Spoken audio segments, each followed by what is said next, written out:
Welcome to Shri Dhanlakshmi metal industry. क्या आप सबको पता है एक ब्रास पूजा आर्टिकल को बनने के लिए कितने प्रोसेस से गुजरना पड़ता है? नहीं पता?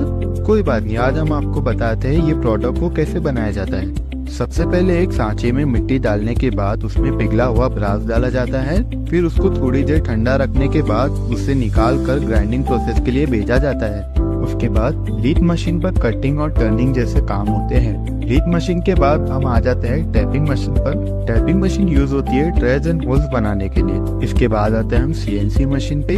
सीएनसी मशीन के बाद कुछ पार्ट्स को सोल्डरिंग करने के बाद हम आते हैं फिर से ग्राइंडिंग प्रोसेस पे। इसके बाद आते हैं हम बफिंग पॉलिशिंग पे, जिससे हमारे प्रोडक्ट को एक अलग ही शाइन मिलती है। सारी चीजों को एक साथ लगाने के बाद ये रहा हमारा फाइनल प्रोडक्ट। अगर आप गुड क्वालिटी ब्रास पूजा आर्टिकल खरीदना चाहते हो तो विजिट कीजिए हमारी website dmrmart.in with reasonable price. Thank you.